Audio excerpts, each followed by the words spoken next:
একাদশী পালনের নিয়মগুলো কি জানেন?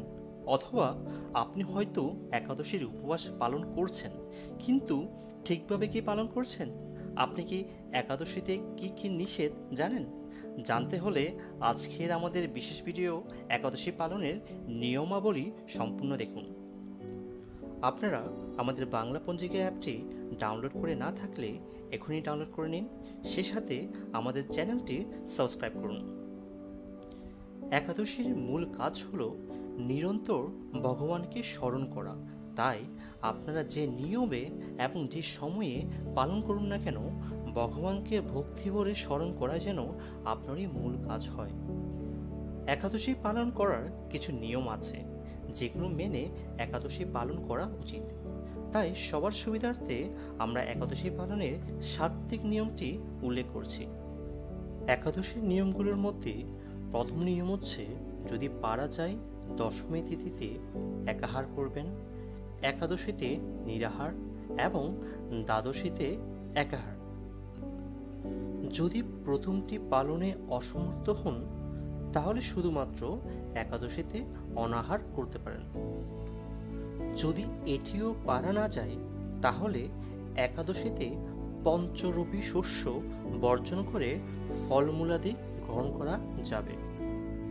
কিছু একাদশী আছে যেগুলো নির্জলা, সেগুলো নির্জলা পালন করতে পারলে সর্বোত্তম ফল লাভ হয়। নিরন্তর কৃষ্ণ ভাবনায় থেকে নিরাহার থাকতে না পারলে নির্জলা সহ অন্যান্য একাদশীতে কিছু সবজি ফলমূলাদি গ্রহণ করতে পারেন, যেমন গোল আলু, মিষ্টি আলু, চাল কুমড়ো, পেঁপে, টমেটো, ফুলকপি ইত্যাদি সবজি ঘি অথবা বাদাম তৈল দিয়ে রান্না করে ভগবানকে উৎসর্গ করে আহার করতে পারেন। হলুদ, মরিচ ও লবণ ব্যবহার্য।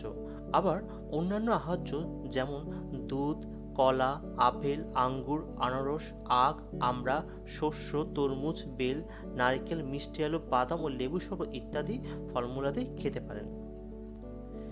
একাদশীতে 5 ধরনের রবি শস্য নিষিদ্ধ। চলুন এবার দেখে নেওয়া যাক সেই 5 ধরনের রবি শস্য কি কি। ধান জাতীয় সকল প্রকার খাদ্য, যেমন চাউল, মুড়ি, চিড়া, সুজি, পায়েস, খিচুড়ি, চাউলের পিঠা, খই ইত্যাদি। গম জাতীয় সকল প্রকার খাদ্য, যেমন আটা, ময়দা, সুজি, বেকারির রুটি বা সকল প্রকার বিস্কুট, হরলিক্স জাতীয় খাবার ইত্যাদি। জব বা ভুট্টা জাতীয় সকল প্রকার খাদ্য, যেমন ছাতু, খই, রুটি ইত্যাদি।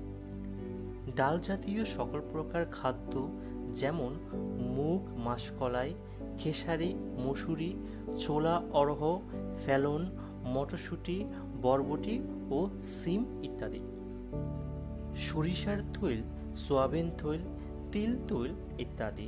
এইসব পঞ্চরবি শস্যের যে কোনো একটি একাদশীতে গ্রহণ করলে ব্রত নষ্ট হয়।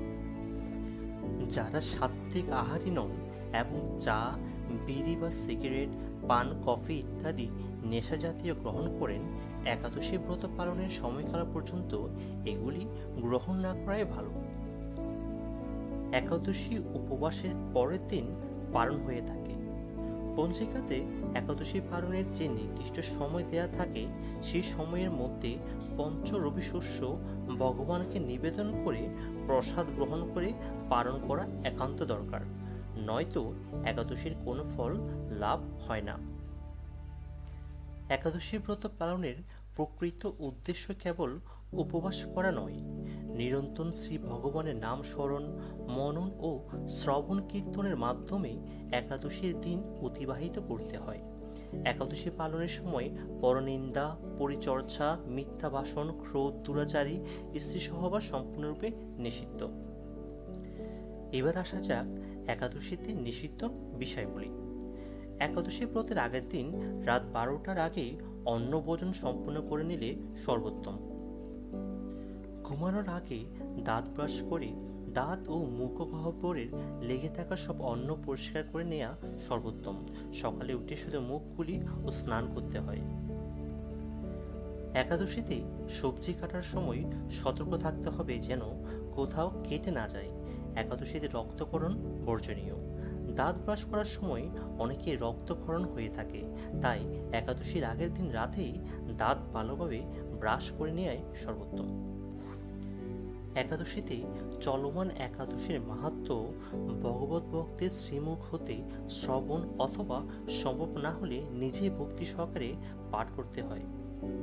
যারা একাদশীর প্রসাদ রান্না করেন তাদের 5 ফোড়ন ব্যবহারে সতর্ক থাকা উচিত, কারণ 5 ফোড়নে সরিষার তৈল ও তিল থাকতে পারে, যা বর্জনীয়।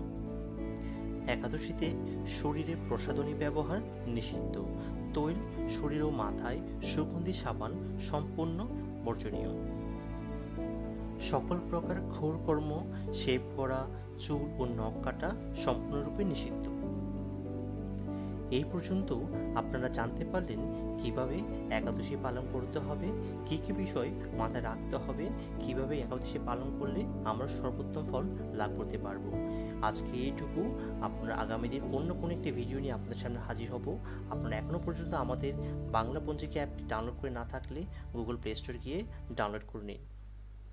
আমাদের কোনো ভিডিও যদি মিস করতে না চান তাহলে আমাদের এই চ্যানেলটি সাবস্ক্রাইব করুন, আমাদের ভিডিও লাইক করুন এবং আমাদের চ্যানেলটি শেয়ার করুন।